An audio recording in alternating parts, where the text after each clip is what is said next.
Good morning everyone, David and Isaac here, Family Adventures. We're on Leon Solent Beach. We've got an interesting rod we're going to test out because we've got a video coming up soon where we're going to go fishing in Fuerteventura. Stay tuned, enjoy the video, and remember to click like and subscribe.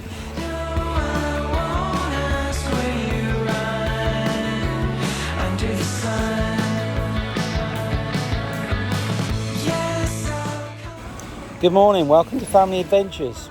Today we are going to test a 12-foot rod off of Temu, which bought for about £20. It is complete telescopic, and we bought it because we want to take it with us to Fuerteventura. Now, what we're testing it for today is castability. We want a rod that is super compact, long enough to be able to cast with a fairly decent weight on it against the wind. I don't know if you've been to the Canary Islands. Canary Islands are mega windy, and we need something that's going to be pretty durable. So we're down the beach today. We're going to test this rod, and if it snaps, I don't take it on holiday with me. If it fares well, we're going to take it with us with a decent reel, some good weights, and we're going to do a bit of fishing. So please stay tuned, watch this video short, and join us when we go to Fuerteventura. This is the 3.6 metre rod. That's how big it is. Packed down to less than a foot. Maybe it is a foot. Yeah, I think it is a foot. Packed down to a foot in length. That's what we're going to be using.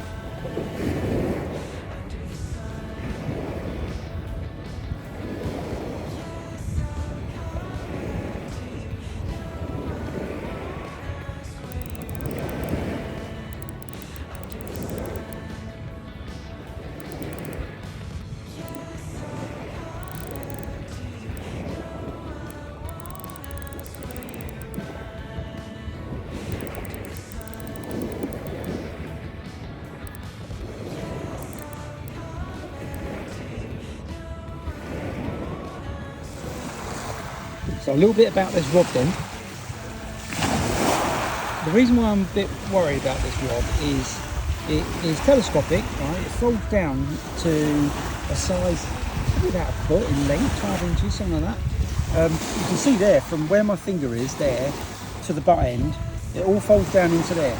Now obviously to make it that small, you've got quite a lot of sections. There's actually 10 sections, or maybe 11. 1, 2, 3, 4, 5, 6, 7, 8, 9, 10. There's 12 sections, it's 12 foot. So yeah, each section's a foot, and obviously each section as well is a foot and a half. So this section, that section, so that's 2 sections that don't have eyes, and then it's 10 sections that have eyes, and each eye is probably about 10 inches spaced apart, right? So my concern here is there's a lot of eyes. They're not huge, so that's going to create quite a lot of resistance when you cast. So 2 things I want to test here is how much resistance it gives us against the cast, and 2, is it going to snap? So I've got a 3-ounce lead on there, and I'm going to whack it out and see what happens.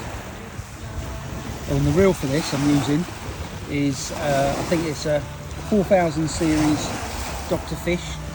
It's not a mega expensive reel, but it's not the cheapest of cheap. It's got some, I don't know, I think about £30 braid on there. That's what we're hoping to take to Canaries with us if it all works out.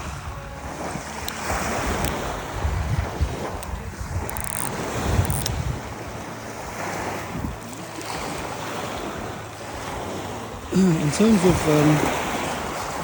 how you hold the rod, it does feel a bit weird. Normally you'd have the reel a bit further up the rod. I don't know if this is even capturing it. It's quite low down, and it's given us a really weird centre of gravity, so there's a lot of cantilever weight we got on this. But anyway, right, let's give it a go. The bail arm over and see what damage we can do. Now, like I say, it does feel really weird having such a short butt section, but you know, it's a lesser of 2 evils really, isn't it? Because this is going to fit in our suitcase And if this is going to allow us to cast into the wind with a, I don't know, 3-4 ounce lead on it and catch fish, that's all that matters. Right, that was just the first cast, folks. Look at that, Isaac. Wow, that was a pretty damn good cast. Did you see that? Yeah. That's better than a cast on our beach caster. I know. So it's got like a good whippiness to the rod, which, unlike a beach caster, where you're lobbing the weight out, as long as you don't go too heavy, I guess. I'm going to say got 3 ounce lead on this. As long as you don't go too heavy, you can really whip it out. I am dead chuffed with this, because we certainly ain't going to be, we certainly ain't going to be putting anything heavier than that on. 3 ounce lead. Right, I've got a big lump of weed on there, so I'm going to video Isaac doing a cast, right, and hopefully it'll come out a bit better. Right, we're back into cinematic mode. Now, I could literally hit those canoeists with this rod, right? £20, 12 foot. It was advertised as a beach caster. There's no way it's a beach caster, but it does cast, and we're on a beach. So, but those canoeists out there, I don't know how far out they are, but I literally cast further than them. I could hit them in the head with this rod. With a 3 ounce lead on it, if I wanted to, but obviously I don't want to. We don't want to do that. So anyway, we're going to video Isaac doing a cast. Right, like I say, it is very whippy on the end there. You wouldn't normally use this as a beach caster, but like I say, we want something ultra compact to take the Fuerteventura. Ready? On your marks. Wow, he cast out further than that little green sign thing there, and I've not seen him cast that far with his beach caster, and I am not lying. Seriously, he's a good caster now. He's learnt a lot, but he doesn't cast that far with his beach caster. So sorry about the wind, folks. We are like right on the beach. So the most annoying thing about this, right, is there's so many sections, and although it's okay, it's pretty good, but they do keep collapsing in on themselves, so you're constantly pulling them out, realigning them, and because there's so many sections and each section twists, you know, if you're casting, you want the best out of a rod, you've got to make sure all the eyes are lined up in a straight row, and you can see already a couple of them twisted slightly, but am I bothered? 20 quid rod, stick it in your suitcase, go to Fuerteventura and catch some big fish? No, I don't care. We're going to put up with that. What do you reckon, Isaac? What do you think? What do you rate this out of 10 for a rod? I'd actually rate that about a 9. 1, because it's collapsible. It can fit into suitcases. 2, this thing casts better than our beach caster. It does. It really does cast better than our beach caster. Because like I say, beach caster, yeah, we have 4 or 5 ounce leads on there, like with gripper weights, because where we're fishing here on the Onsona beach, the current does run quite a bit, but I don't know if we're going to even, I don't know what the currents are like in Fuerteventura, but we ain't going to be using leads like that. We're not going to be using gripper weights because it's very rocky, we're going to get snagged up big time. So we're just going to be using some straightforward bomb weights with a really simple rig on it. So this is just a ticket. I think this is going to do us. All right, if we bust it up when we're in Fuerteventura, it's 20 quid, guys, 20 quid. Fuerteventura, £20 rod, here we come. I've just done a massive cast, right?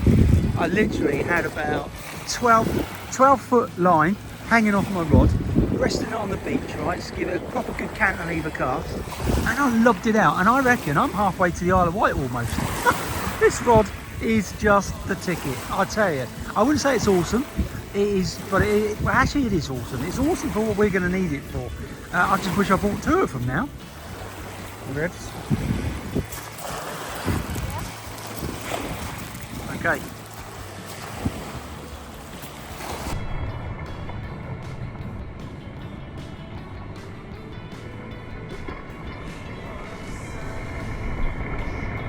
Well, see the whip on that rod?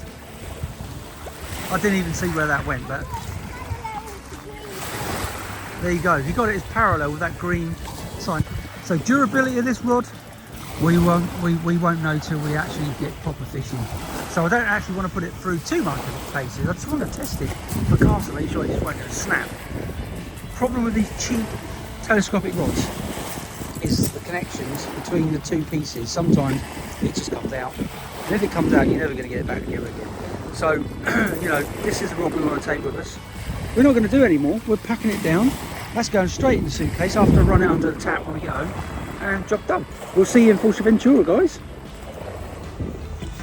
We're just walking back from the beach after testing our rod out. And we stumbled across this tiny little lake. Another muddy puddle, really.